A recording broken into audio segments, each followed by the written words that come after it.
Mesir itu terkenal akan banyaknya ulama besar yang punya pengaruh cukup kuat dalam peradaban Islam. Jadi gimana ya rasanya bisa ziarah langsung ke makam para ulama besar Islam di Mesir? Daripada penasaran, yuk ikutin aku! Jadi hari ini aku mau keliling ke 5 makam ulama besar Islam yang jasanya luar biasa untuk dunia ilmu. Kita nggak cuma akan lihat suasananya, tapi juga cerita hidup mereka yang sampai sekarang ilmunya masih kita pelajari dan amalkan. Hari ini aku pergi ziarah nggak sendiri, tapi ditemani sama teman-teman satu angkatan alumni SMA-ku. Kita nyewa 2 tramco yang nantinya dibagi jadi 2 grup. Tramco pertama diisi grup Banin, dan tramco kedua diisi oleh grup Banat. Tujuan pertama kita hari ini adalah makam Imam Asyuti yang terletak di Kairo, Mesir. Jaraknya sekitar 15 km dari pusat kota Kairo. Sedikit cerita tentang Imam Asyuti. Beliau dikenal dengan nama lain Ibnu Asyuti, dan merupakan salah satu ulama besar yang ahli dalam berbagai bidang ilmu agama, termasuk tafsir, hadis, fikih, bahasa Arab, dan sejarah. Beliau juga terkenal karena produktivitasnya dan sudah menghasilkan lebih dari 500 karya tulis. Salah satunya yang cukup terkenal dan cukup sering kita dengar adalah Tafsir Jalalain yang ditulis bersama gurunya, Imam Jalaluddin Al-Mahalli. Akhirnya setelah 30 menit perjalanan, kita sampai di kawasan Imam Asyuti. Makam Imam Asyuti ini terletak di sebuah kompleks pemakaman tua di Kairo. Di sini kita harus nunggu penjaga makamnya untuk buka kunci makam. Kalian bisa melihat tulisan nama Imam Asyuti berserta tahun lahir dan wafatnya. Oh iya, di setiap makam yang kita kunjungi, akan ada salah satu teman kita dari grup Banin yang menjelaskan sejarah serta riwayat hidup ulama-ulama ini. Setelah mendengarkan perjalanan hidupnya dan mendoakan beliau, kita melanjutkan perjalanan ke makam Imam Asy-Syafi'i yang letaknya agak jauh dari makam Imam Asyuti. Setelah 7 menit perjalanan, akhirnya kita sampai. Selamat datang di makam Imam Asy-Syafi'i. Kompleks pemakaman ini terletak persis di sebelah Masjid Imam Asy-Syafi'i. Pada tahun 2016, kompleks pemakaman ini sempat direnovasi dan akhirnya baru dibuka lagi pada tahun 2021.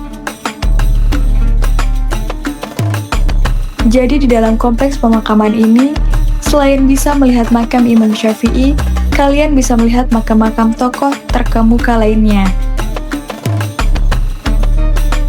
Bangunannya cukup megah, dipenuhi elemen-elemen khas arsitektur Islam seperti murkarnas, kaligrafi naskih, serta ornamen geometris lainnya. Masuk ke cerita Imam Syafi'i. Imam Syafi'i adalah seorang ulama besar dan tokoh penting dalam sejarah Islam, yang dikenal sebagai pendiri mazhab Syafi'i, yang sering digunakan oleh sebagian besar masyarakat Indonesia.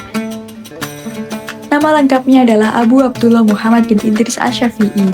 Ia lahir di Gaza, Palestina pada tahun 150 Hijriah atau 767 Masehi, dan wafat di Fustat, Mesir pada tahun 204 Hijriah atau 820 Masehi. Beliau dikenal dengan sosok yang selalu haus ilmu. Semasa hidupnya, beliau banyak belajar dari para ulama di berbagai negeri seperti Madinah dan Baghdad. Beliau juga berhasil menghasilkan banyak kitab, seperti Ar-Risalah, Raudhah At-Talibin, dan masih banyak lagi lainnya.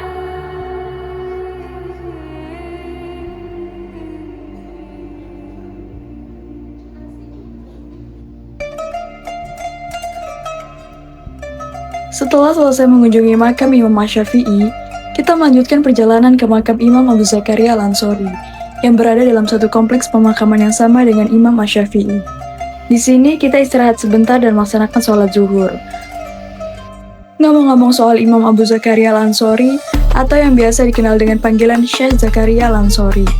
Beliau merupakan seorang ulama besar bermazhab Syafi'i yang lahir pada tahun 823 Hijriah atau 1420 Masehi di Mesir, tepatnya di desa Sunaikah, dan wafat pada tahun 926 Hijriah atau 1520 Masehi dalam usia 100 tahun. Lanjut ke makam imam yang keempat. kami mengunjungi makam Imam Ibnu Hajar al-Asqalani yang memiliki nama lengkap Ahmad bin Ali bin Muhammad bin Muhammad bin Ali bin Mahmud bin Ahmad bin Hajar. Tetapi lebih dikenal sebagai Ibnu Hajar al-Asqalani karena nenek moyangnya berasal dari Askelon, Palestina. Beliau lahir di Mesir pada tahun 773 Hijriah atau 1372 Masehi dan wafat pada tahun 852 Hijriah atau 1449 Masehi. Beliau belajar kepada banyak ulama terkemuka pada masanya dan dikenal sebagai seorang hafiz, penghafal hadis yang handal. Ibnu Hajar al-Asqalani juga meninggalkan banyak karya ilmiah dalam berbagai bidang, termasuk hadis, tafsir, fikih, sejarah, dan puisi. Salah satu karyanya yang paling terkenal adalah Fathul Bari.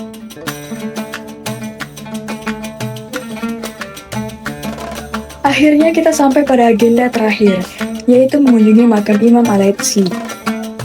Imam Al-Aidsi bin Sa'ad sendiri adalah seorang ulama, ahli fikih, perawi hadis, dan cendekiawan muslim yang hidup pada masa Bani Umayyah. Dan dikenal sebagai sosok yang alim, dermawan, dan memiliki pemikiran fikih yang unik. Meskipun mazhabnya tidak sepopuler 4 mazhab lainnya. Beliau sangat terkenal dengan kedermawanannya, termasuk membebaskan budak dan memberikan bantuan kepada tetangga yang sakit. Bahkan, saking terkenalnya beliau dengan kedermawanannya, siapapun yang mengunjungi makam beliau akan diberikan suguhan teh dan makanan oleh pengurus makamnya. Seperti kami-kami ini saat mengunjungi makam beliau.